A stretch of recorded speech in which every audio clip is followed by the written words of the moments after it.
Lucid dreaming? That could work.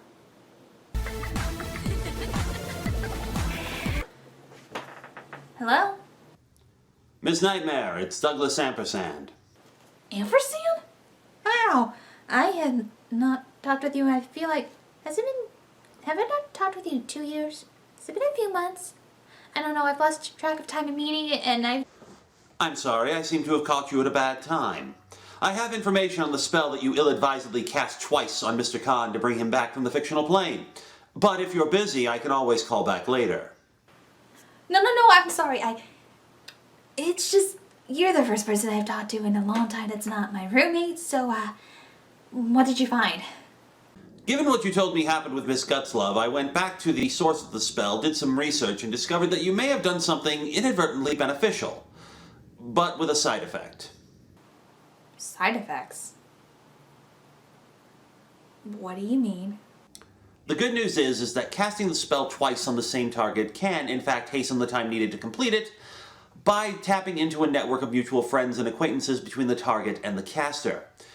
However, the said network of friends will be deposited into the target's mind to help create and strengthen the links back to our reality. The upshot of all this is that those links are stronger and thus make the spell more likely to succeed. Well, that's good news, I guess. But there's got to be a catch in this, Ampersand. There always is. What is it?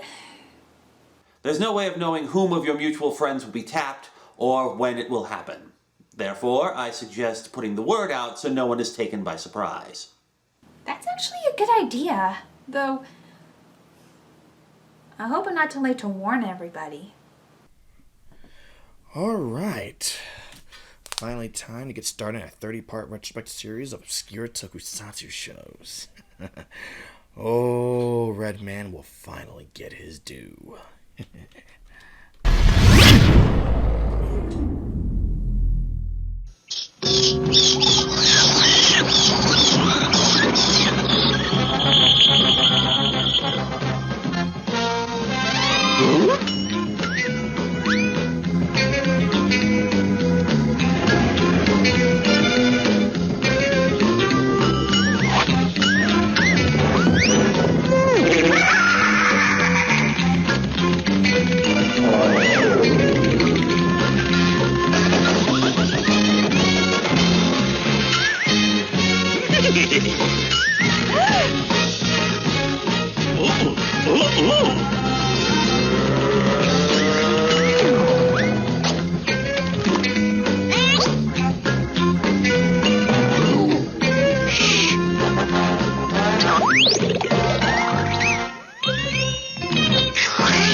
Careless, a little too careless. Dynamite! He's a go-go dog person. Ugh. What the hell was that? Oh, great. It happened again. Con? What the hell, man? Oh, hi, Decamaster. Welcome to my head. What? Long story. In a nutshell, you've been targeted by one of Miss Nightmare's spells to get me back home. To get back to your own head, you need to help me review a movie. Then, presumably, you go back and I get another link back to our own reality. Presumably? I'm just guessing. I assume it's what happened to Gutslove when she showed up a few months ago. You sound like a crazy person. You know that, right? And yet, here we are! Okay. So, what movie are we reviewing? Scooby-Doo, Mask of the Blue Falcon. This movie was released on February 26, 2013. This time, however, it isn't Spike Brandt and Tony Cervone in the producer's chair, but James Tucker, with a script by Marley Halper Grazer and Michael Ryan, with the whole thing directed by Michael Goguen. Okay, but first, let's talk about Blue Falcon and Dynamite. While a lot of people probably know the characters now from the more recent big-budget Scoob movie, hey, are you going to review that one too? Maybe. I don't know. The Eldritch voices in my head haven't made that clear to me on that yet. Okay. Anyway, the original cartoon they debuted in was Dynamite, Dog Wonder. It premiered in what's now known as the Scooby-Doo show in 1976. It was also created by Joe Ruby and Ken Spears. It's basically a ripoff on Batman, with Robin replaced by a robot dog that, well, isn't too bright and frequently malfunctions.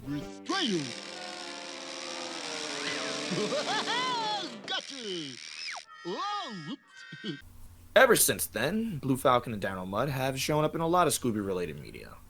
Even the first 2 episodes of the original series are basically crossovers where Scooby and the gang show up. Although, for my money, nothing beats the Frank Miller-inspired appearance in Mission Incorporated, which I like to call the goddamn Blue Falcon.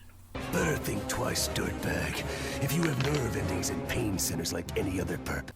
The movie opens at the San de Pedro Convention Center, where a massive Comic-Con-like event starts the next day, and a couple of the night guards are on duty.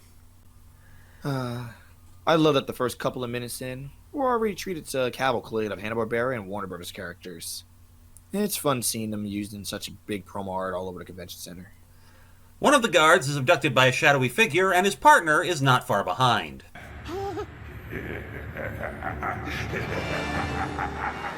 This is actually a great choice for the bad guy for this movie, because Mr. Hyde, who was the villain in the very first episode of Dynamite. Even the Hyde gas cloud from that episode gets used here. We get more Hanna-Barbera cameos during the comic book-themed credits, which, in addition to Blue Falcon and Dynamite, include Space Ghost, Frankenstein Jr., the Mighty Mightor, and Xandor from the Herculoids. But we come right back to typical Scooby-Doo shenanigans. All set? All except for the fact that your bait is busy reading comics. Damn. Right off the bat, Velma's already in a foul mood. Can't completely blame her, though. So the gang capture the latest monster du jour, and we start to get his motivations. I suppose you all want to know why I did it. Well, it all started back in my childhood. No, we're good. And Shaggy shuts him down. I love it. Needless to say, the gang are off to the convention at Shaggy and Scooby's insistence and Velma's chagrin. On the way, the boys start putting together costumes, and we see how the Blue Falcon fits into this version of the Scooby-Doo universe. Not a moment to lose, Dog Wonder. Quick, to the Falcon's lair. So, Blue Falcon is even more like Batman here. What with the comics and the 66 style TV show. Fred, on the other hand, is excited for something else a little Blue Falcon related. I gotta say, I'm really looking forward to the screening of the new, updated, darker, edgier Blue Falcon movie featuring mega movie star Brad Adams.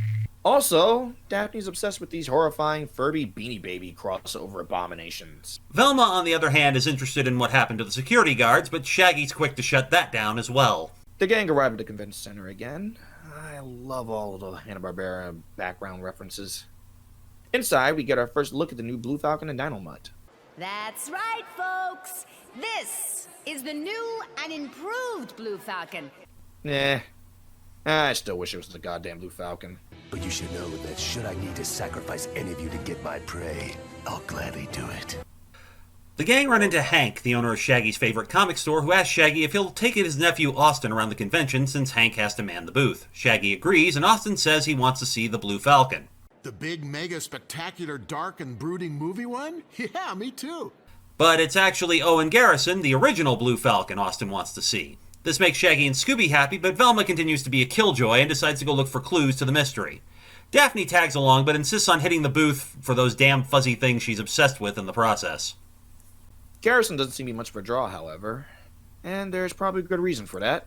Soon, no one will even remember there was an original Blue Falcon.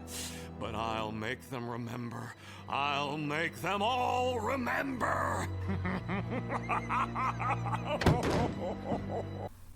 Yeah, he's basically Adam West. We then go over to the booth for the Blue Falcon movie and meet the director, Jennifer Severin. You may know me as the writer, producer, and director of the Transmollifier movies 1 through 5.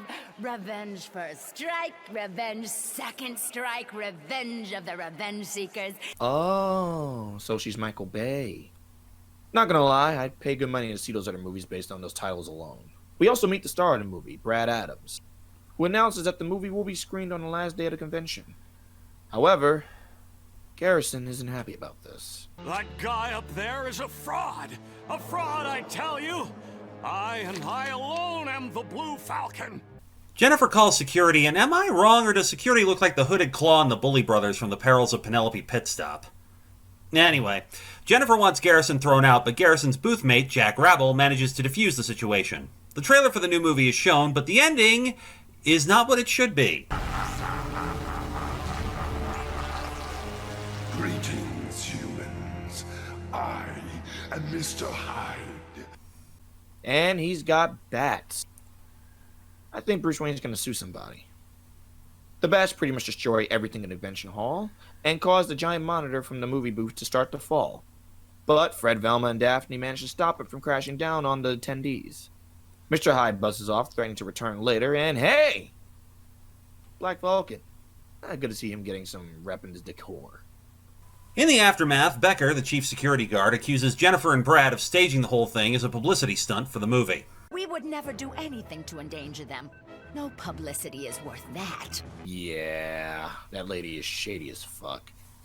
Anyway, security dude announces he's going to shut the convention down, but the mayor shows up with the media promising the convention will go on. Which is basically like the mayor from Jaws claiming everything is fine. The mayor also orders Becker to let the gang help after they offer their services. The gang meet at the Mystery Machine to plan their next move, where Shaggy and Scooby provide the backstory on Mr. Hyde, and Velma suggests that their first lead is to look into Jennifer, who is hosting a party that night. But as soon as they arrive, there's already a problem. I'm the Blue Falcon! Come on, old-timer.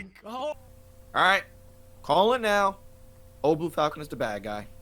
The gang split up to talk to people at the party. While Fred and Shaggy talk to Brad Adams and get nowhere, the girls talk to Jennifer, who has her own ideas about what's going on.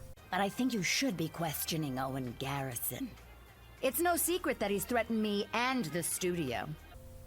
Okay, so maybe I was wrong. Director lady is setting up the old Blue Falcon. But before the gang can get too far, Mr. Hyde crashes the party. And he's brought another friend.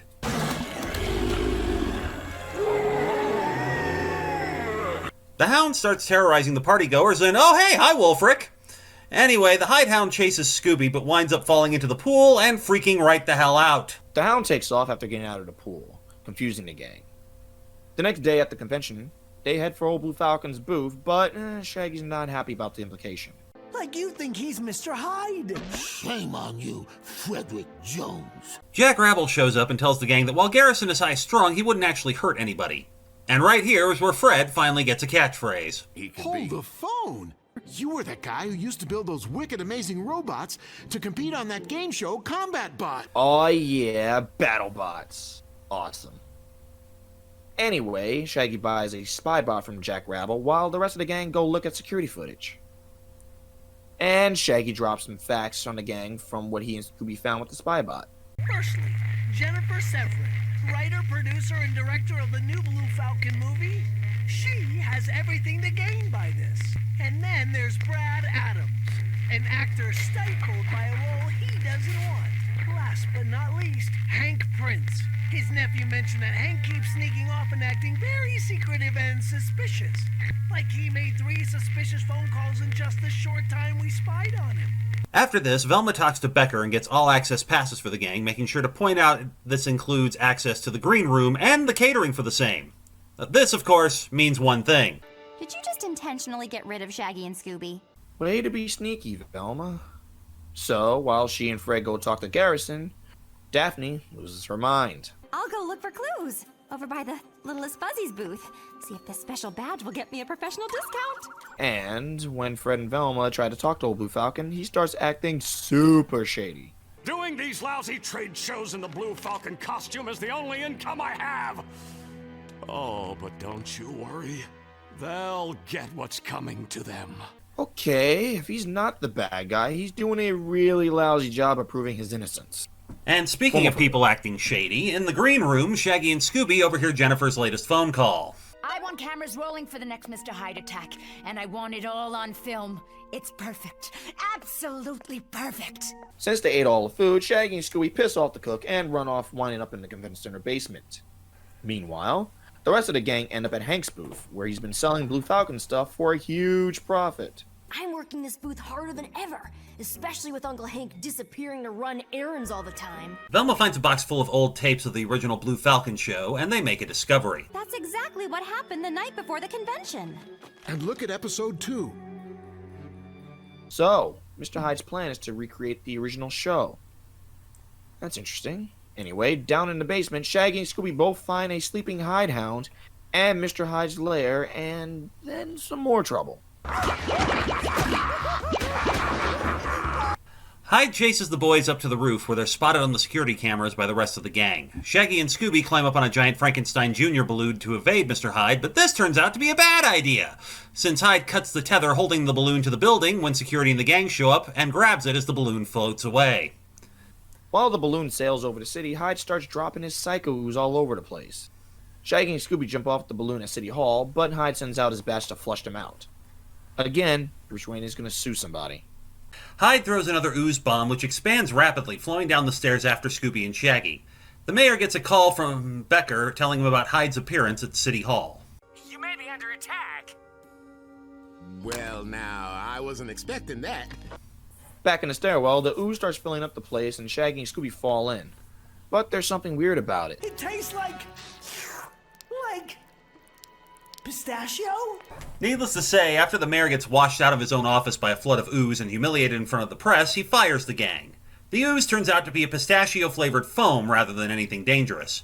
Not only that, the boys have made the gang a laughingstock. Check out the two so-called investigators who actually thought they were turning into monsters. We found this security footage posted on ScoopTube.com. ScoopTube. Wow. Alrighty then. While the gang try to regroup and figure out what to do next, they get a call from Jack Rabble, who tells them Garrison has gone missing. But that's not the only problem. Shaggy and Scooby are so humiliated they want nothing to do with the mystery, and Becker revokes the gang's access passes and bans them from the convention. But with a little help from Austin, they manage to sneak back in. He also shows them what Mr. Hyde is planning next. If he's going by the episodes, in his next appearance, Mr. Hyde transforms into a huge monster and destroys a city. The gang head down to the lair with Rabble, only to find the place has been cleaned out. As the girls change out of their costumes, Fred finds a cable leading towards a panel in the wall.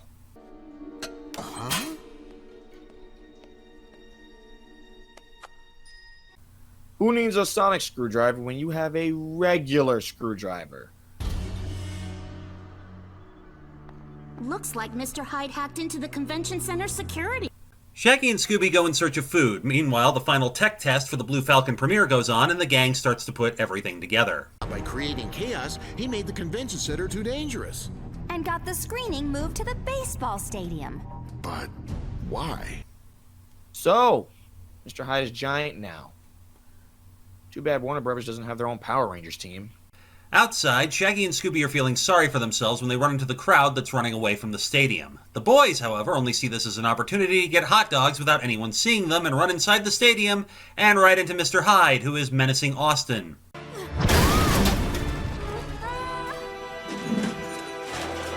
Where's a hero when you need him? Scooby recovers his Dynamite costume and saves Austin from being crushed. But Mr. Hyde sends them flying. They manage to survive because, well, you know, cartoons, and land in a garbage truck. Ha! This is going right on the internet. That was Dee Dee from Clue Club. What the hell? Anyway, the garbage truck drives off with the boys still aboard, and the rest of the gang show up at the stadium, where Fred says he has an idea how to deal with Mr. Hyde. Why don't you sit down and be quiet? Some of us still want to see the movie. Wait, that's not an Idiot Fred moment? Nope, because this happens.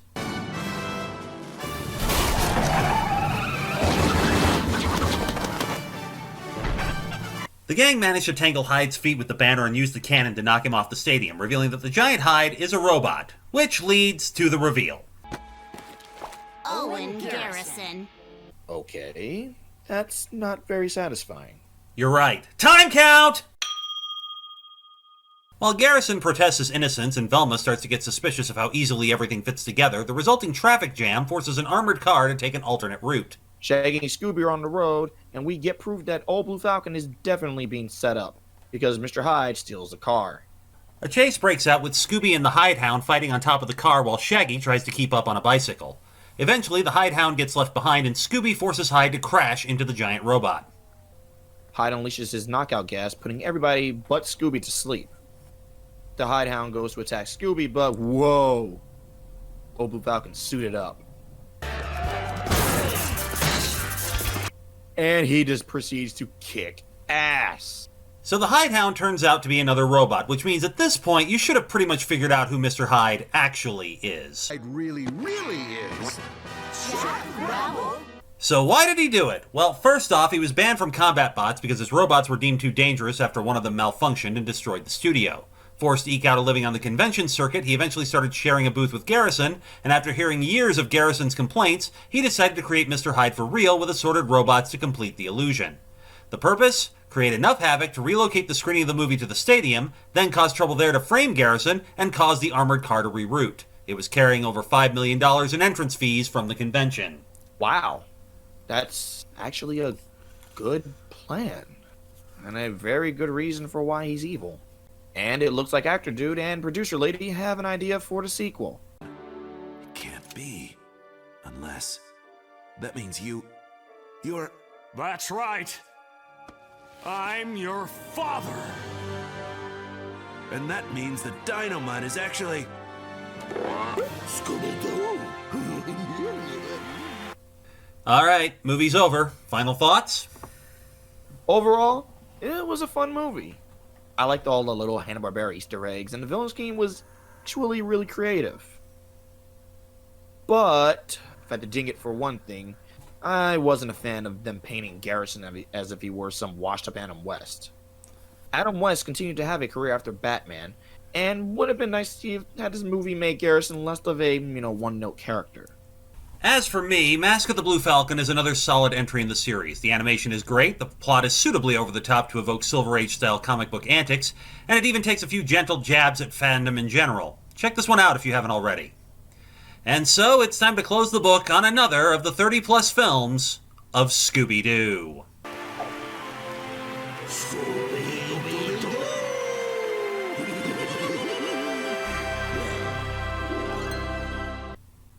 So, now what? Wait for it. Oh, man. Oh, Ultra 7 would not approve of this. Oh, God. Ooh. Yeah, I better make a phone call.